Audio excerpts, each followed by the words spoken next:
Hey guys, and welcome to the episode 2 of the Wine List. I've been away for a little while, been moving into a new place, and so I haven't made a video post in a while, but thought I would kick it off in the right direction. Wanting to bring to you just wines, just kind of refresh over what the blog is about. And these videos, wanted to bring to you wines that are available in the state of Alabama. I know a lot of times you may go to Georgia or somewhere out of state, you find a wine you love, or somebody makes a strong recommendation. A friend of yours, it's a wine fan out in another state. You go to a grocery store, and unfortunately, they don't carry it in Alabama. So, what I wanted to do is provide you with some wines that are available in the state of Alabama, and kind of give you an idea of what these wines taste like, to see if it's something that you might be interested in drinking. So, what I wanted to bring today is some fun weekend wines, kind of what I consider weekend wines, being mainly because they're under this $15 price point that I think is kind of an easy grab and go, whether you're on the lake or whether you're trying to buy for a party or you're grilling out or something like that. So we're going to taste one of these, we're going to talk about the others, but each one of these has a really cool story and is way more value. This definitely over delivers on these wines versus kind of what they're priced at. So that's always nice when you can get away with drinking a really delicious wine for under that $20 $15 price point. So the first one we're going to talk about is a wine. The grape is called Muscadet. It's also known as Melon de Bourgogne. Obviously Bourgogne means Burgundy, is how the French will refer to Burgundy. So it is basically a melon being like a grape, so the grape of Burgundy. It used to be a wine that was grown in Burgundy until a king had banished it, basically. It said he didn't want it grown there anymore. So the vines were taken and planted in the Loire Valley, where basically if you're in Paris and then you're going to drive left for like 100 miles, you're going to hit the Loire Valley. We know we're really familiar with Sancerre from the Loire Valley, which is a Sauvignon Blanc grape. We're familiar with Vouvray, which is Chenin Blanc, is an area where Chenin Blanc is grown. As you hit the Atlantic coast, as the Loire River basically opens up into that delta, that's where you're going to find Muscadet, which is also referred to the grape Muscadet, or Melon de Bourgogne. So I really love this wine. It's a dry white wine. This wine has a lot of, people ask me what's it like, and I'm like, well, it has a lot more minerality going on, but it's got a lot of salinity, or to kind of dumb it down, like a salty type flavor. Whenever you're dealing with like the coastline, like the Mediterranean coast wines, you get a lot of that salinity into the white wines. Whenever you're dealing with like the Atlantic coastline or Pacific coastline, you get this kind of like saltiness, but it's really coming from the soil types that's there, not necessarily the ocean, but you just tend to get more of that the closer to the ocean that you get. So really delicious wine, really easy to drink. This one ends up being around, this particular bottling is the Harmony, which is a single parcel, which would be your single vineyard of the same, basically the same vine that's planted in this vineyard. That would be their single parcel line, the Harmony. They have an upper end, it's called Clos Armand, which is still like $19.99, $21.99, which is kind of a higher end grade of the Muscadet that this producer makes. And also they do St. Vincent, Cuvée St. Vincent, which is kind of their more table wine, I guess you could say, or village level wine. All great, all coming from kind of different soil types. To talk about why this wine is great, other than maybe another Muscadet, there are several that I really love to drink kind of on the regular. Delamot, Mikel and Natalie Delamot are the producers here. They are very specific. They are on this, in this particular bottling, it's called Gabbro, which is basically molten lava has settled into the soil here, and has hardened. So you have this rock, this volcanic rock, it's called gabbro, and that is what this one is on. There's also granite soil types there as well, limestone soil types. And so what Mikkel and Natalie like to do is they like to bottle, they like to ferment their wine in stainless steel tanks, so you get that brightness to the wine. You don't have wood absorbing the vibrancy of the wine, so you get this very, very high acid, high salinity, really bright, really refreshing white dry wine that's all taken from the same soil type and is all fermented that way. So it has its very unique, very specific, kind of identification for the wine, personality of the wine. So really great. I really respect this producer, and this is a fantastic bottling. If you're looking for what to eat this with, seafood is always great. Muscadet and oysters, or if you like oysters, it's supposed to be one of the world's best pairings. But also seafood, shellfish, shrimp, scallops, anything like that. If you're wanting to do something like a beurre blanc sauce, which is just a butter cream sauce, you can use Muscadet as the white wine for there when you're cooking, and then also, it's great to put in your glass afterwards. But just great chicken, seafood, anything light, anything that requires something like a dry wine. This is great. So again, this is going to be around probably $13 to $15.99 at your retail store. It'll probably be around $10 to $12 by the glass at a restaurant. But the producer's Mikkel Delamot. And so just look for the label. Also, I wanted to refer to the bottling on this. You see this tall, skinny bottle? This is not a sweet wine. A lot of people refer to this type of bottle to Rieslings, which we assume are all sweet. They are not. This is just the type of bottle that they're used to using in Muscadet. It does not refer to any type of sweetness in the wine. So this is going to be a very dry, more like a Pinot Grigio, very fruity wine. So that's one of my favorite starters. And next, to talk about some red wines, while it is a little bit warmer out, well, it's a lot warmer. It's pretty hot outside. I'm not gonna lie. But in Alabama in the summertime, even though it is really hot, and you don't want something that's too dry, too tannic. Some of these heavy cabs are really kind of hard to drink this time of year. But some of the easier things to drink are things like a Côte du Rhône and some of these red blends out of California and Côte du Rhône out of France. That's where we see, Côte du Rhône is where we see a lot of the Châteauneuf du Papes, or is where we find Châteauneuf du Pape. It's where we find bottles like Hermitage, Côte du Rhône, obviously, named for the area.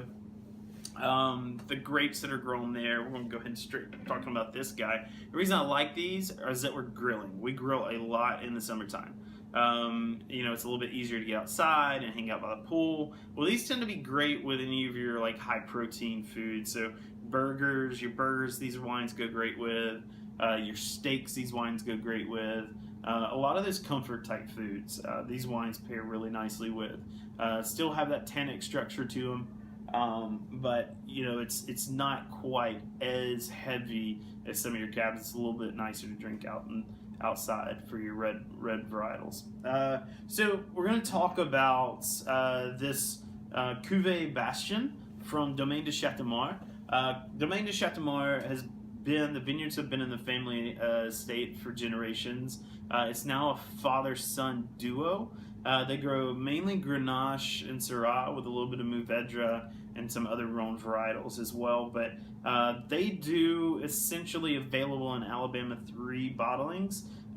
They do this one, which is 100% Grenache, which is a Côte du Rhône. They own some Côte du Rhône property, and then they own some Châteauneuf du Pape. So this wine is actually a declassified Châteauneuf du Pape. What that means is that this wine is not within the region of Châteauneuf du Pape, so it cannot be labeled as such. So this is 100% Grenache. The Spanish are going to refer to that same grape as Grenache, but what it is a peppery, kind of light-bodied with a lot of structure and tannin to it. But this ends up being a great kind of peppery wine to drink with like a steak, or even some pork chops on the grill go really nicely with this, especially if you're going to slap some barbecue sauce on it. So this is a wine that I really love. Like I said, it's a father-son duo. You know, it's really cool to see. The value on this wine is anywhere between around $14.99, $15.99 for the bottle. You know, that's a great price point when you're talking about Côtes du Rhône wines. And even their Chateauneuf pops are around maybe $30 to $35. And so that's a really great value when you're talking about Rhône wines, which is another reason I love these guys, because it's an easy grab and go red. They're very, very consistent with their vintages, just being really high quality, especially for the money that you're spending on it. So this would be another great find at your grocery store, maybe on a restaurant menu. You can put a lot of faith in these guys. Now, finally, one of the really, really cool wines that I'm loving out of California, mainly because of the mentality of the winemaker, which is Morgan Twain Peterson. You may already know of the last name Peterson from a wine called Ravenswood, which is a well-known Zinfandel producer out of California. This is actually his son, Morgan Twain Peterson. And Morgan has a very specific philosophy of he wants to work with heritage vineyards, so old vine vineyards in the Sonoma Coast. Now, this is the second label. This is kind of considered a negociant type wine that Morgan wanted to produce under his original label, Bedrock Wines. So you're going to be able to go to your grocery stores, find things like Old Vine Zin, some heritage blends by Bedrock. They're a little bit more pricey. What Morgan wanted to do was produce something with the same level of care as far as they're picking at the right sugar levels of the grapes, which is where you're going to get that nice ripe fruit.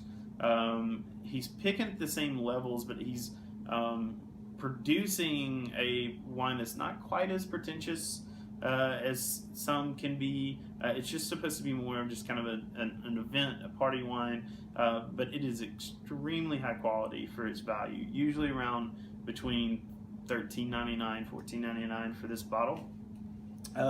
Kaler Wine, what's cool about it is most of this is coming from the Bedrock. About 55% of this wine is Old Vine Zin, Zinfandel, from the Bedrock vineyard. Then he's also using grapes like Carignan, grapes like Mourvedre, grapes like Grenache, Alicante. All of these are blended into this wine to give it this Rhône style, which is what Bedrock is very famous for. This Rhône style blend into their wine, which again just makes a great burger, anything on the grill, smoked meats. If you got a green egg or a smoker, like this wine kills without like a smoked pork butt or something like that. So we're actually going to taste this one. Open it up. Give myself a little rinse. I was drinking some fun white burgundy wine earlier, so. Alright, so these are non-vintage wines. What they're wanting to do is they're wanting to blend different vintages. It allows them to produce a little bit more of this wine. I think the first label, or the Cuvée 7th, we're on the Cuvée 9th now, 9th blend. Produced about 3,500 cases, and the production has gone up since then, but it allows them to produce a little bit more than what they do with some of their wine labels from Bedrock.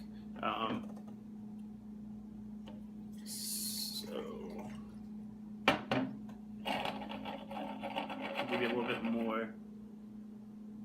So what's great is you get, especially on the Carignan, like really seems to come off. You get this like iron richness on the nose, which is really, really pleasant. There's a lot of kind of like crushed violets kind of on the nose. You get that kind of floral, like crushed floral. You've been to a wedding and you kind of get the outside wedding, and the flower girl's throwing all the flowers on the ground, and you kind of smell that like after everybody's been walking on it. That's kind of what Love that smell. Barbera is another grape that's used in this, and so I get that Barbera a lot.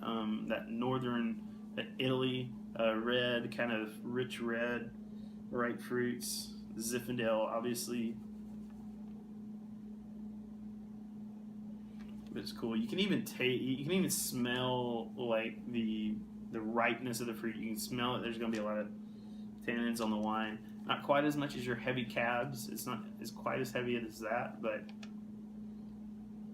I mean the color is really rich on this too. That's that Alicante. The Alicante is going to provide that rich, deep, dark color to it without throwing off the profile too much.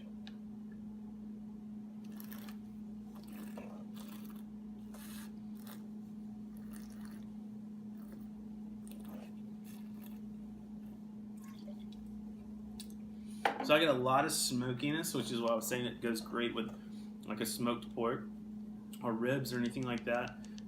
It's got some lively tannins, so you definitely want to have some ripe tannins, not anything like too dusty or too dry, like too bold. So you want to get something with some fat on it. You don't want anything. You don't want to cook any meat that's like red meat that's too lean. As I think they'll kind of struggle against that, but especially if you have like I said, the barbecue sauce, it'll sweetness is going to throw off the kind of ripeness of that, like I said, those heavier Barbera and those types of Grenache. It's going to kind of throw that off a little bit, but I think it'll give it a little bit more savory.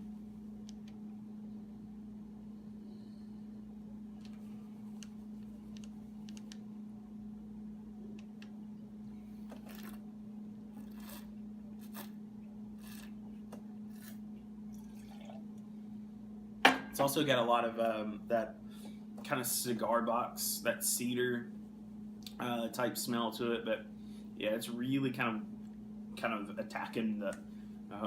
So the tannins are these elements that are attacking the proteins in your saliva, which is kind of gross, but it's a thing. So it's kind of attacking that protein that's in your mouth. So it needs more. It needs more fat. It needs more protein to kind of balance out that weight in your mouth, so it's not so sandpaper type dryness. So really, really delicious. I actually opened this last night, and it's and I probably around the same time as when I'm drinking it now, and it's really still, it's buzzing. I mean, it's still got awesome acidity to it, nice ripe fruits, great tannic structure. I mean, all around just a really great wine. So guys, that is it on these wines. Like I said, these are easy grabs for under $15, under $20, that you could be really happy with. Something I really, stake my reputation and stand behind these wines. These are not your. I will say another thing is these two wines here, wines you're going to want to drink young. Muscadet, one of the other awesome parts about Muscadet is that it's high acidity. It's fruit, it's ripeness. This is a wine that actually ages very well. So you can take this, put it in a wine crate, put it in your closet, put it in your cellar, whatever you're storing. This is probably one of the least expensive wines that has the best aging potential. Some of these can age for 20 years. I think throwing it in the cellar, like buying a case of it, throwing it in the cellar, drinking 1 in 5, 1 in 10 years, maybe 1 in 2 years, just to kind of see how the wine changes, is going to be a lot of fun for anybody who's interested in doing that. But wine is meant to be. Most wine is meant to be drank extremely young. There's obviously these exceptions where wine needs to be aged a little bit, but especially all of these are great to pop open and just pour yourself a couple of glasses on the weekend. So thanks again for watching the wine list. I'm excited about this year's video posts, also some cool events that'll be coming up in Birmingham. I'll try to keep you up to date on those. Tasting through some cool wines on here, hopefully having some guests to talk about wines as well, to kind of talk about their opinions, because I'm not the only one with opinion out there. Always please feel free to write your own suggestions. If you're taking the wine home, you tried it, I'd love to hear your feedback on the wines, kind of your experience of the wines. Wine is a lot of fun. Wine is a wine is great. It can be a hobby. It can be just something just to enjoy. So anyways, thanks again for watching. I look forward to my next video with you guys. Take care.